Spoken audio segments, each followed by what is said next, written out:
let's take a look at this $100 smartwatch from Amazon. Is it worth buying? That's what I'm going to cover in this video. Before I answer that question, let's take a quick look at the device. You have a plastic construction all around, a silver frame with a matte black plastic back, which you can open. There's a speaker there, and then up here you have a camera and the microphone. Quick tap on the button here. You can see your clock. Tapping on the screen cycles through different clock styles, and then swiping over accesses your home screen. You can see the time of the day there. And if you connect this to your phone through Bluetooth, you can type in a number here and call, or you can go to contacts. It'll access your contacts through Bluetooth. They'll all show up here, and you can make a call, and this is going to call on your phone. You can also insert a SIM card into this watch, in which case then it'll make the calls from your SIM card. And you can also send texts. If you another swipe over, it gives you access to your apps. You can go into messages here. Let's hit write a message. As you can see, the touchpad here, or the keyboard I should say, is pretty small. You can never fit a regular size keyboard onto the screen. The buttons will be too tiny to use, and it's kind of like a flip phone. You gotta hit it multiple times or whatever to type. It's pretty responsive. It's a capacitive touchscreen. It's not one of the like the resistive ones that we had on the old smart watches, and that some navigation systems have in cars too. It's like a resistive touchscreen where you have to press really hard, and then sometimes it actually presses in a different or taps in a different spot where you actually tapped. This screen here is pretty responsive, and it doesn't have that problem. Hitting that button on the bottom here goes back to the home screen. And then here you have your call logs, Bluetooth, and then Bluetooth dialer, which you use to actually connect to your phone. You have the camera, and then settings here. I'm not going to go all over the features here. That camera obviously works with this camera here. Now the camera is kind of at a strange angle. It's facing a strange way. Rather than being pointed at you, it's kind of pointing in front of you, so when you're trying to take a picture, it'll show what's in front of you, and it'll be upside down. I don't know why that's the case on this watch, but it's upside down and facing forward. On the next screen you have your pedometer. When you're using that, you actually have to press start. As you can see, I already had it going here.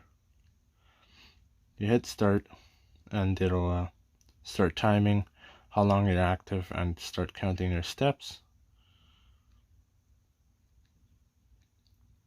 As you can see here, the buttons, let's just go back into that app. The buttons here are pretty big. They have a pretty big touch area, as you can see right there. It's illuminated in blue, so that's a pretty big area to tap on to hit that button. So even if you miss it a bit, you'll still hit the button. Down here you have a QR code, which if you scan with your camera will get you a link to download the smartwatch app.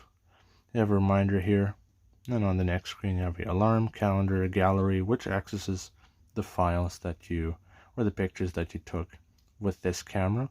You'd have to insert an SD card to use that. It doesn't work without an SD card. Now you can play music through your phone. So if you have, again, if you have it connected to Bluetooth, you can access the music on your phone, and then it'll play it through the speaker on the side there. And you have your camera also, which acts as a remote camera from your phone. So it would display what's visible on your phone. And you have a shutter button, which then would take a picture on your phone. So it's kind of like a remote for your phone camera. And over here, again, if you insert an SD card with the file manager, you get access to the files that are on the SD card. If you insert a SIM card, you can also use the browser, Facebook, WhatsApp, and Twitter. So these last three apps only work with the SIM card inserted. There's no Wi-Fi capability on this. So you can't do like a mobile hotspot and connect it to Wi-Fi, unfortunately. And that is basically it. Now, should you buy a watch like this for $100? I would personally say no. You can hop on eBay, get a refurbished Samsung Galaxy Watch for the same price. You get more premium materials, a round display which looks more like a watch, like an actual, like a regular watch. We get a slimmer design, slightly better materials also used. Whereas this, yes, you're paying $100 still, but although you get a pretty decent display with some nice features, you still have an unbranded watch. You don't even know what brand it is. It's a little sluggish to start up. I'm gonna power it down right away and let you hear the cheesy startup sound. It's quite bulky. The camera is upside down and kind of facing a weird direction. The speaker is, obviously because it's so small, not very good quality. And if you get something, say like a Galaxy Watch or a Samsung, you get obviously a higher quality smartwatch with actual round display. Whereas this, it feels pretty bulky on the wrist. So that's my opinion on the $100 smartwatch. Like I said, here's the shutdown. Press and hold the button. Let's hit yes. And it just says smartwatch. You get no brand logo even there. As you can see, it also takes a while to start up. Shows the whole smartwatch. It's kind of like, it's like seeing it in an ad, and then plays that cheesy sound.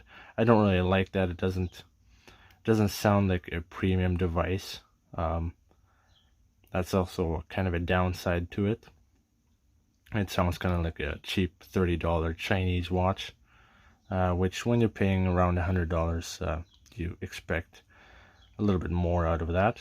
So that's my opinion on this smartwatch for Android. If you want more reviews like this, and you also want to learn more about tech, consider subscribing to the channel, and I'll see you in the next video.